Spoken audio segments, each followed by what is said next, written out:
Iyo bank enkulu eya Uganda etegezeza nga bwegenda okutandika n'okusomesa bannansi enteekateeka y'okwewandiisa nga bakozesa enkola eya digital okufuna empeereza ennungi yonna gye baba bali.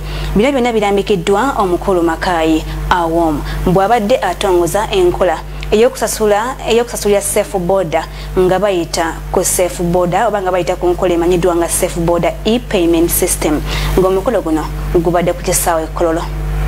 Okusinziira ku banki enkulu y'eggwanga, ensimbi eziri mu buwumbi 4 zeesambulira ku nkola eya mobile money mu mikutu egy'enjawulo wabula nti wakyetaagawo okuuma ebyama by'abakasitoma. These digital transactions, we have reached a turnover of like 400 billion transactions related to mobile money going through the network. So this means there's more usage of digital payment but of course this now comes with the need to have security, like data issues are going to be critical, personal data.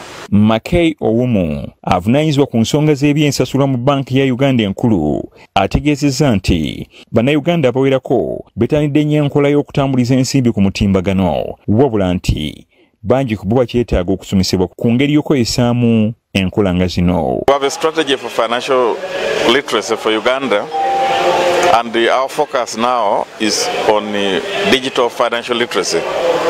Because all these phones we're carrying, but when you look to an ordinary person, we need to demystify the phone. There are many things you can do with that phone. Similarly, if you go to the bank, there are many products and apps that the banks have developed, but we are not using them.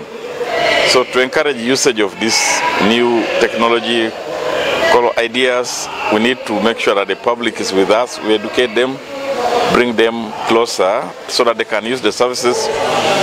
Awom okwogera bino yasinzidde ku mukolo aba safe border batongolezza app egenda okutambulirako ensimbi nga bakola emirimu gyabwe. Era nga wano yasinzidde okutegeeza nti bagenda kujja n'amateeka agalungamya entambuza y'ensimbi mu nkola eno y'emu okulaba nga bakasitoma tebabbibwa. We are coming with another regulation which is called the Consumer Protection Regulation to protect the public by spelling out what the service providers should do, including having a policy for consumer protection and having what they call a key facts document, telling the consumers what they need to know.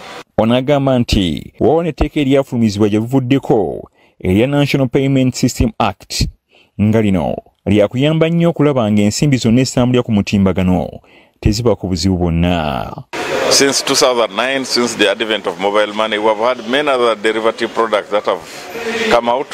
Initially, we operated without a law, so we did an indirect oversight or supervision through the banks. But now, in 2020, we got a law through the National Payment Systems Act. And because of that law, we have been able to now organize the payment system sector, putting clearly a clear way to come in, who can be allowed to do it, what you need to do to be able to be recognized by the central bank and have a license. Wabula ye Ricky Papa Thompson akulira safe border ategeezezza nti enkola eno egenda kuyamba nnyo mu ntambuza y'emirimu gyabwe. Of course okusooka just yaliti eyamba bavuzi okuba tebasobola okureceiving payment. Olwaleero wetwogerera system yaffe esobola okuyamba omubuzi okuba ati receiving payment, esobola okuyamba customer waffe okuba ati asobola gijja osobola gikozesa oba gitadde ku wallet yaffe nga gijja ku platform endala. Wabula agumiza abantu ba bulijjo ti enkola basaanye kugyeraliikirira olw'ensonga nti erungamizibwa banki ya Uganda enkulu. Kubongeryo.